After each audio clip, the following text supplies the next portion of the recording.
Audio Jungle.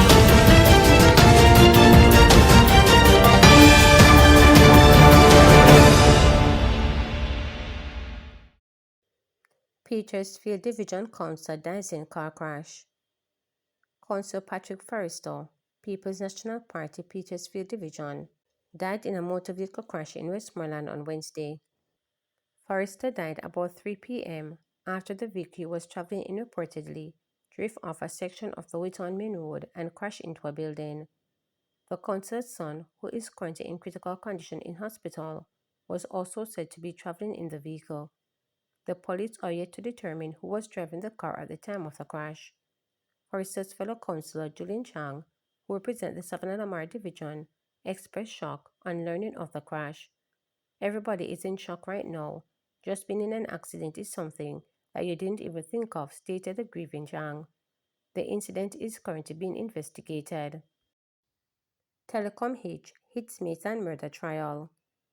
A disruption in the service provided by telecoms giant Digicel on Wednesday morning led to the unavailability of a witness of the Noel Mason murder trial, stalling the matter which prosecutors are hopeful will resume soon. The setback resulted in senior prosecutor Clardy Thompson and the trial Leighton Pusey's empathize with the 7-member jury for attending court so often, only to have the trial repeatedly put off, but asked them to bear with the process. Nathan is being tried for the murder and preventing the lawful burial of a corpse in relation to the July 12, 2022 disappearance of social media influencer girlfriend Donnelly Donaldson. She was last seen alive at the Chesterman apartment complex in St. Andrew, where Nathan lived. We had a particular witness yesterday and one for today. All the time I was in the communication with her. Since then, we have not been able to establish communication at all. A subpoena was served on her. In fact, it is she who insists that we prepare it so that she could be released by her employee, Thompson told jurors. Upon a visit to her workplace late Monday evening, we discovered that she was contacted to work at a particular official function of national importance, Thompson added. She said numerous attempts were made to contact the witness, however, each attempt failed. One of the service provider is down. We have asked our police to try and re-engage her at her workplace, but we have not been successful yet. We expected her to come, and then the other witness would have today. We tried to engage the scene of crime officer, and in the middle of these discussions, the service went down. The long and short of it is that we have no witnesses here today for whatever reason, the prosecutor explained yesterday. Judge Pusey asked the jurors to remember the unforeseen things do happen, causing delay, which they experienced on numerous occasions since the start of the trial in the Home Circuit Court in downtown Kingston. He added that arrangements would be made to ensure that the trial would not be held on Friday to offer the juror the opportunity to look about important personal business. The last time we had a power out that knocked out everything, now we have digital service going out and causing problems in relation to that. We just have to persist, and we'll have to persist. Since we know that we're going to be taking some time in this matter, we're going to do it our best to ensure that we won't have to be here on Friday, so you'll have time to go and do your personal business and important things, he stated. On Tuesday, the jury listened to a former car wash employee completing her story as a witness. She testified from overseas via a secured video link. According to her, in July 2022, a man brought a sofa to the car wash where she was employed. He requested that the furniture be washed. The witness said she saw blood-like rice grain coming from the sofa as she poured wash it.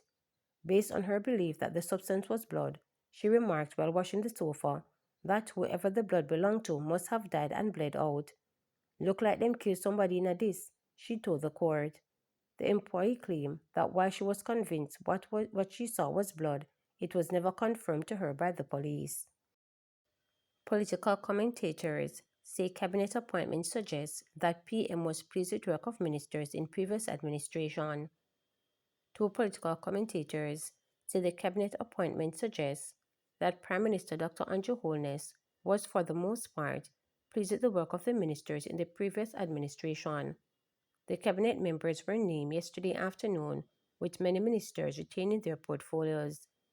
Two ministers who served last in the 2016 administration were also returned. They are Robert Montague, who who has since been responsibility for land titling settlement in the renaming of Ministry of Economic Growth and Infrastructure Development, and Dr. Andrew Wheatley, who now has responsibility for science, technology, and special projects in the Office of the Prime Minister. Speaking with reporters yesterday afternoon, political commentator Kevin Chang said it is clear that Dr. Holness did not see the need to make significant changes, and commentator Linton Garden agreed that the minor changes are a clear reflection that Dr. Holness is satisfied with the performance of his ministers. He said the few changes appear to be very strategic.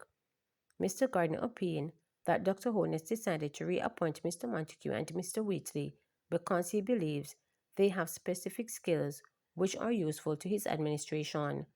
He urged both attorneys to use the opportunity well. And turning to Senator appointments, both commentators welcomed the addition of Keith Duncan. They expressed different views on the appointment of Christian Tavares Finson, the son of former Senator Tom Tavares Finson.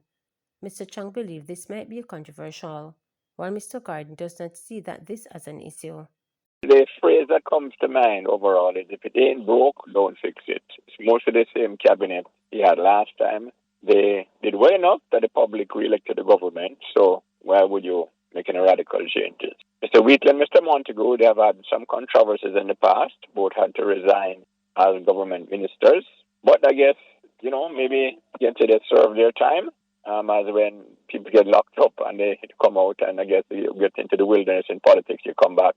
And they're both Holness loyalists, when he was in the trenches fighting, remember he had leadership race, elections, all that. They have had his back the whole time. And in politics, people reward loyalty. These two ministers, that is Wheatley and Montague, should see the opportunity of their appointment as the most significant opportunity they have ever had to prove that they can perform in a competent and capable way without any issues arising as to how they perform their duties. So they should display caution, care, and always seek guidance and direction when making decisions that could be controversial.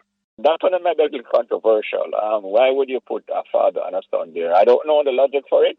I would think that there's so many people to choose from. Why choose a father and a son? But Mr. Holness must have his logic.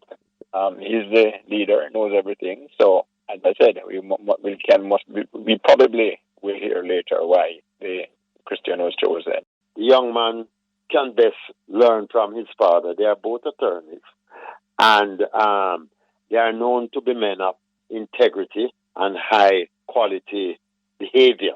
I don't see them letting down the side, and I hope that the youngster will be guided by his father. And remember always to be humble, to be careful, and to be never so exalted as to believe in that others are less than him. St. Elizabeth to review disaster risk management plan. The St. Elizabeth Disaster Preparedness, Hazard Mitigation and Safety Committee will be meeting shortly to review the draft outline of the Parish Disaster Risk Management Plan. The document, developed by the Office of Disaster Preparedness and Emergency Management with the support of the Inter-American Development Bank, will assist the St. Elizabeth Municipal Corporation in creating and refining its local disaster plan. Acting Parish Disaster Coordinator at the Municipal Corporation, Rashland explained that the committee will examine the draft with the aim of creating a tailored development plan specific to the realities and vulnerabilities of the Broadbasket Parish. This meeting is to include the Mayor and other agencies who are part of the Disaster Preparedness, Hazard Mitigation and Safety Committee, she noted. She was addressing Tuesday's Disaster Risk Management Preparedness Hazard and Safety Committee meeting at the St. Elizabeth Municipal Corporation in Black River. Development of the Parish Disaster Risk Management Plan aligns with Section 4 and 26 of the Disaster Risk Management Act of 2015, which mandates disaster preparedness planning at the parish level. Meanwhile, with the 2025 Atlantic hurricane season in its peak period, Ms. Lloyd said the parish remains in a state of readiness for any eventuality. We have completed preparation regarding emergency items, and we have these items in the storeroom at the Municipal Corporation, Lloyd said, adding, that other relevant agencies have their own preparation in place. To subscribe, like, share, and click the notification bell for daily updates.